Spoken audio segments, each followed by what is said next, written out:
It almost seems like thyroid issues, especially among women, is becoming the norm.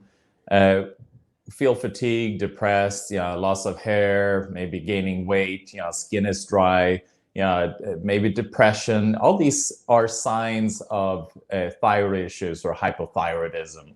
And we go to the doctor and they test, they just run what's called a TSH, thyroid stimulating hormone. And that is how they monitor then whether you have thyroid issues or not. But in reality, it is just a very tiny little piece in the puzzle trying to figure out whether you're dealing with thyroid issues. Things to also test are then your free T3, which is one form of thyroid hormones. It's actually the active form of the thyroid hormone, and then free T4.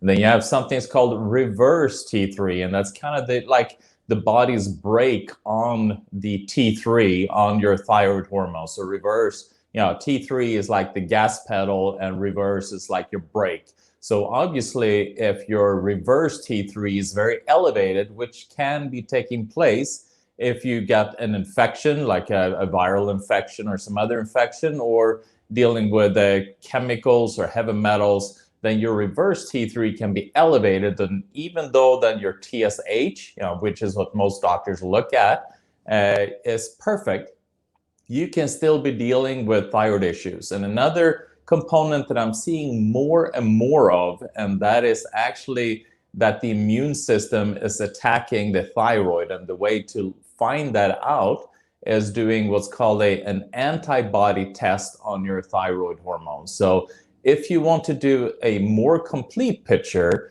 and find out what's going on with your thyroid, you want to do the TSH, free T3, free T4, reverse T3, and then also your antibodies against your thyroid. So I would give a much better picture.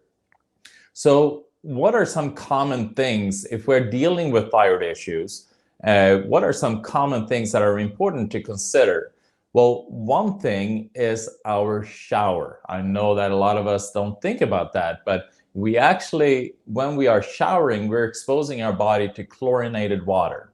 And so when we're in that heat, our pores open up, and then we absorb all that chlorine very readily, and we breathe it in. So in addition to being then very irritating to the respiratory, it also then impacts our thyroid. And how does it do that? Well, the thyroid is very dependent on one mineral called iodine, like T3, T4. The number 3 and the number 4, the thyroid hormones has to do with how much iodine that is there.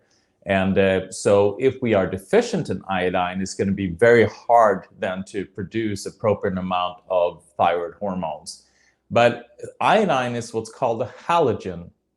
And there are certain chemicals that are within that group of halogens. And if you introduce another one that is a halogen, it will then interfere with how iodine functions. And one of those halogens is chlorine or bromide. Bromide we see a lot when we sit in hot tubs. We use bromide to kill off bacteria and other and other bugs that we're exposed to. So it is used to then clean up the water. So the more we're exposed to these things, the more it's going to impact our thyroid hormones. So it is important then, a very simple thing is to buy one of these shower filters, to make sure that you filter out the chlorine out of the water when you're taking a shower.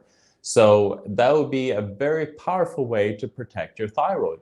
Another thing that a lot of people don't think about is what food they're eating. And there are certain foods that are called goitrogenic, meaning that it is impacting the thyroid. I don't know if you have seen people with kind of a goiter where the thyroid is swollen, and it can get pretty extreme in some cases. But even if you don't have a goiter, foods that are goitrogenic can then impact and slow down the function of the thyroid. And they actually tend to bind to the thyroid hormone, making it less effective. And these foods are foods that we consider be very healthy for us. like the cruciferous vegetables. And the cruciferous vegetables, you get like, broccoli, cauliflower, Brussels sprout, even spinach.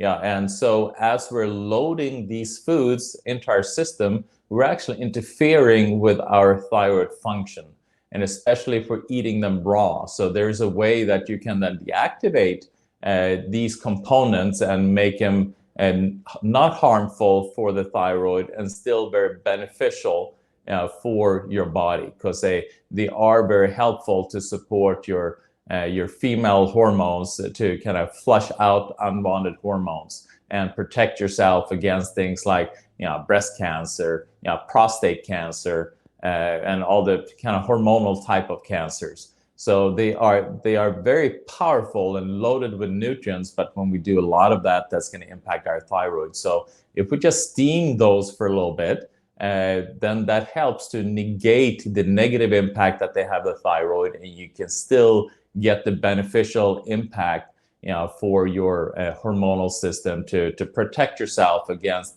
some of these common cancers or endometriosis or fibroids or so forth that it's very, very helpful for. So these are just some a couple of very simple tools that you can use to protect your thyroid in the most possible way that you can. And we'll talk about some other habits later on this week.